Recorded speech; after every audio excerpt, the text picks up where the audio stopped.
Assalamualaikum warahmatullahi wabarakatuh. Apa kabarnya Gus Baha Lover? Semoga baik-baik saja dan mendapat keberkahan dari ilmu-ilmu Gus Baha. Allahumma amin. Apa kabarnya Muhibbin Gus Baha? Baik-baik saja. Semoga mendapat keberkahan dari ilmu-ilmu Gus Baha. Allahumma sholli wa sallim ala Sayyidina Muhammad. Gus Baha Lover, seperti biasa saya hanya mau curhat saja. Dalam berbagai kesempatan ceramah, Gus Baha sering dawuh bahwa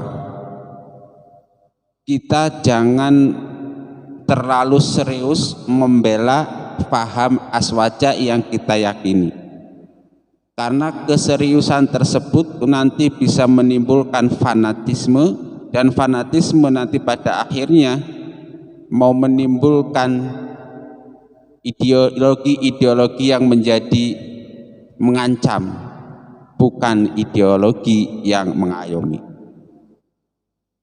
Apa maksud Gus Baha tersebut? Jadi ternyata seorang pemeluk aswaja itu kalau dia bersifat biasa saja, rileks, bisa menjadi pemeluk aswaja yang moderat. Tetapi ketika dia kemudian secara semangat berlebihan, terbentuk fanatisme dan ingin berjuang untuk aswaja, justru dia bisa menjadi seorang aswaja yang radikal. Nah, karena pahamnya yang radikal tersebut justru menodai citra aswaja itu sendiri, nanti lama-lama bisa dicitrakan sebagai ideologi yang mengancam, bukan ideologi yang mengayomi. Minimal hal tersebut sudah dirasakan oleh sebagian saudara kita, di mana mungkin mereka merasa bahwa ideologi aswaja yang kita anut ini merupakan ideologi yang mengancam bagi eksistensi mereka, mengancam eksistensi mereka di dunia, dan mungkin juga mengancam eksistensi mereka di akhirat. Dalam artian, saya bukan ahlu sunnah, kalau bukan ahlu sunnah berarti sesat, kalau sesat nanti masuknya neraka. Nah, kemudian eksistensi dia di surga itu kan seakan-akan terancam. Tandaan ini kan begitu. Nah, kenapa hal-hal radikal mungkin lahir dari kelompok-kelompok yang mengaku dirinya aswaja? Kalau dari kelompok lain udahlah, itu nggak perlu bahas. Bahasnya sudah sangat banyak kemana radikal, paham-paham Khawarij misalnya, paham-paham Syiah misalnya bisa menimbulkan sebuah radikalisme dan revolusi. Nah, sekarang kita ngomongin paham kita sendiri, kira-kira begitu.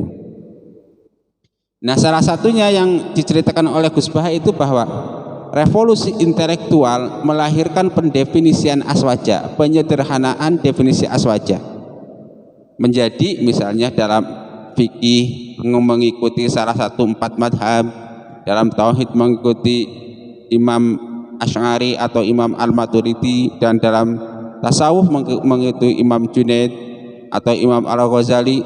Nah, pendefinisian itu saja tadinya umat Islam di seluruh dunia dalam satu ikatan, tiba-tiba muncul definisi aswaja, otomatis definisi ini kan ciri khasnya memasukkan sesuatu yang sesuai dengan definisi dan mengeluarkan sesuatu yang di luar definisi. Dengan tiba-tiba definisi mengeluarkan ada ratusan juta umat manusia di dunia ini menjadi bukan aswaja. Itu satu. Oke, itu enggak masalah. Bahwa saya aswaja enggak masalah. Memang itu betul, bersanad istilahnya. Yang tidak betul ketika kita sudah menunjuk orang lain, saya aswaja, ente bukan aswaja. Nah, apalagi kalau diteruskan, karena bukan aswaja, ente sesat. Karena ente sesat, nah itu udah mulai masalah, mulai timbul permasalahan sosial, kira-kira begitu. Dan lain-lain. Contoh kalau saya ilustrasikan begini, misalnya kita hidup bertetangga, punya saudara sejak kecil, main bersama, hidup bersama. Nah, kemudian ketika kita sudah besar, tiba-tiba teman kita tersebut sekolah ke luar negeri misalnya di sana. Setelah tamat dari luar negeri pulang lagi ke kampung kita. Nah, tiba-tiba si anak yang tumbuh besar bersama kita itu setelah pulang ngambil sanad aswaja ke luar negeri, misalnya pulang ke Indonesia, tiba-tiba kita menjadi salah, tiba-tiba kita bukan aswaja, ente bukan aswaja, kita salah, kita kafir, kita dan lain-lain. Itu contoh efek negatif. Atau sebaliknya, misalnya kita dari kecil hidup dengan teman kita bersama, menganggap semua warga Indonesia adalah baik, adalah aswaja, ya tiba-tiba si anak masuk sebuah organisasi aswaja yang memiliki paham radikal misalnya. Nah, setelah dia mendapatkan pengkaderan dan lain-lain, tiba-tiba menganggap bahwa ini tidak moderat, ini salah, ini dan lain-lain. Artinya apa yang sesungguhnya Gus Baha ingin katakan dalam pengajian beliau, bahwa seseorang yang memeluk paham aswaja yang benar ini berpotensi menjadi orang-orang yang radikal itu juga, kata Gus Baha di sini. Nah, maka untuk meredam potensi tersebut, Gus Baha menyodorkan sebuah dalil, inna hadad dina matinun fa'awghiru fihi birifkin. Agama ini sudah kokoh, maka jalankanlah dengan lembut, dengan halus. Maksudnya gimana? Maksudnya agama Islam itu tanpa kalian bela-belain pun sudah mantap. Tanpa kalian harus berjuang mati-matian, agama itu sudah tetap, sudah mantap, nggak perlu dikhawatirkan. Nggak perlu kita menjadi radikal hanya untuk menolong agama Allah misalnya. Nggak perlu kita menjadi radikal hanya untuk menolong aswaja yang kita yakini. Kenapa? Karena tanpa kita tolong pun agama akan tetap berjalan, karena sudah kok. Bukti ilmiah yang biasa disodorkan oleh Gus Baha misalnya, dulu agama Islam itu dipimpin langsung oleh Rasul terbaik Rasulullah Sallallahu Alaihi Wasallam. Agama tetap jalan baik-baik saja. Kenapa?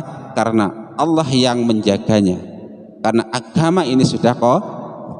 Kemudian Rasulullah meninggal dikawal oleh para sahabat Abu Bakar, Umar, Utsman, Ali. Agama baik-baik saja. Kemudian Khulafaur Rasyidin meninggal, dilanjutkan oleh generasi-generasi kita selanjutnya. Toh Islam tetap jalan, tersebar ke seluruh dunia. Dan bahkan sekarang agama Islam ditungguin oleh para kiai-kiai. Ada kiai yang alim, ada yang tidak alim, ada kiai yang kaya, ada yang miskin, ada yang benar, maaf, ada oknum kiai yang tidak benar. Islam toh tetap saja. Lalu kamu siapa membelain jadi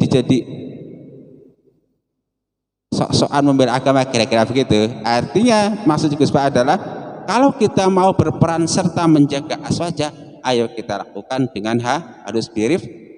Kalau kita mau memberikan sumbangsi untuk mensyiarkan agama Islam, mari sama-sama dengan catatan birifkin. Jadi inna hadad dina matinun fa'awghilu fihi birifkin.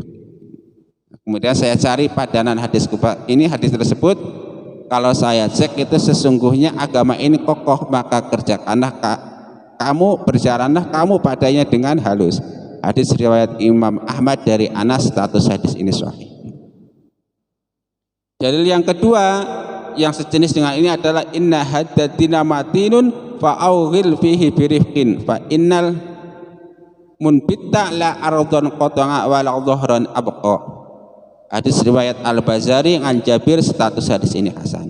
Sesungguhnya agama ini kokoh, maka berjalanlah kamu padanya dengan halus, karena sesungguhnya orang terputus perjalanannya tidak dapat menyelesaikan perjalanan dan tidak dapat mempertahankan kendaraannya. Hadis riwayat Bazari dari Jabir, status hadis ini hasan. Sudah jelas ya bahwa sekali agama ini sudah kokoh, manhaj atau paham aswaja ini sudah kokoh, karena didukung dengan sanad yang muttasil dari Rasulullah Sallallahu Alaihi Wasallam kepada para sahabat, tapi ingin terus sampai dengan aswaja kita. Itu sudah kokoh, santai saja. Nah, kemudian yang dalil dikemukakan oleh Gus Baha dalam ceramah tersebut adalah innal huda hudallah. Sesungguhnya petunjuk yang harus diikuti ialah petunjuk Allah, yaitu Quran surat Ali Imran ayat 73. Dalil yang keempat, inna nahnu nazzalna dzikra wa inna lahu lahafizun. Sesungguhnya kami telah menurunkan al-dzikr yaitu Al-Qur'an, dan kami pula yang benar-benar akan menjaganya. Hadis Al-Qur'an surat Al-Hijr ayat 9. Innal huda hudallah. Hanya Allah saja yang akan bisa memberi hidayah kepada seseorang.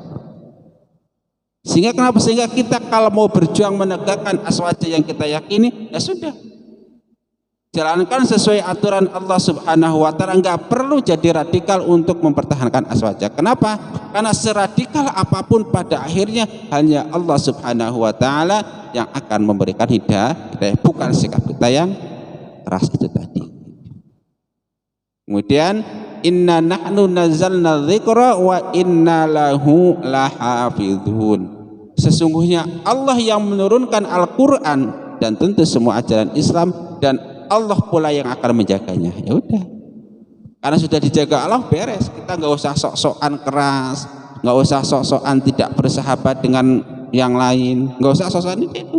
Karena santai saja, agamanya sudah mantap, dijaga oleh Allah Subhanahu wa Ta'ala secara langsung. Kemudian yang hanya bisa memberikan hidayah hanya Allah semata. Nah, dengan 3 konsep ini yang ditawarkan Gus Baha, maka setiap orang, baik itu aswaja, baik itu wahabi, baik itu ikhwan, baik itu syiah, baik itu Ahmadiyah sekalipun yang sudah keluar dari jalur Islam menurut keyakinan kita, Mu'tazilah, apa semua paham-paham Islam yang ada di Indonesia, kalau berpegangan dengan konsep ini, insya Allah menjadi orang yang halus soft.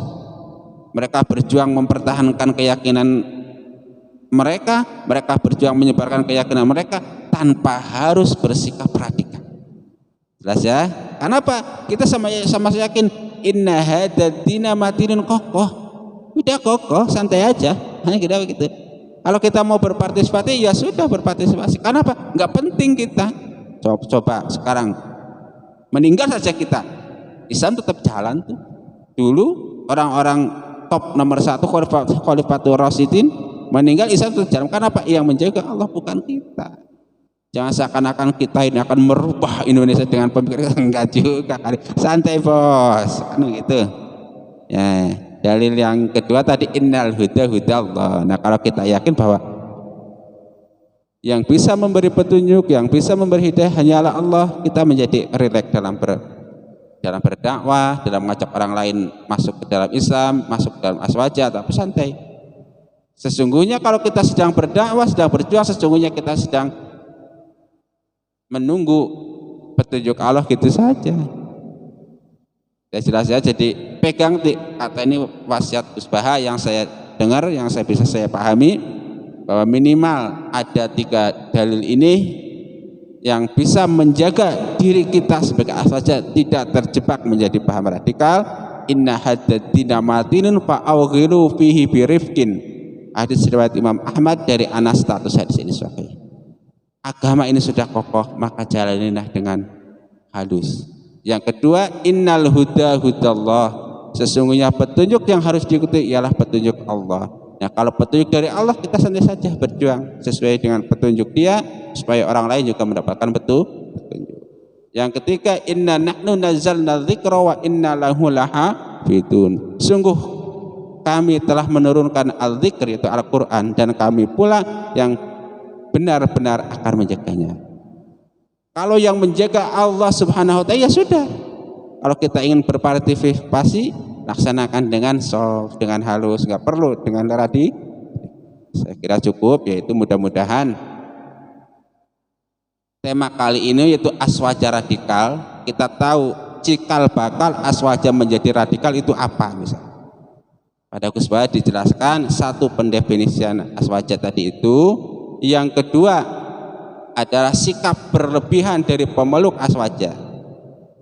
Nah, jadi nggak usah berlebihan. Dalam kesempatan yang lain juga sering dikatakan bahwa sesuatu yang berlebihan nanti itu pada akhirnya ngefeknya itu justru kontraproduktif kalau zaman sekarang gitu kan. Tunjuk sana, tunjuk sini dan lain. Jangan lupa kepada Gus Baha Lover dan muhibbin Gus Baha untuk like dan subscribe channel kami agar tidak ketinggalan dengan pemikiran-pemikiran Gus Baha yang mencerahkan hati. Rabbana taqabbal minna innaka antas samiul alim wa tub alaina innaka antat tawwabur rahim. Subhanakallahumma wa bihamdika asyhadu an la ilaha illa anta astaghfiruka wa atubu ilaik. Wa afa minkum wassalamu alaikum warahmatullahi wabarakatuh.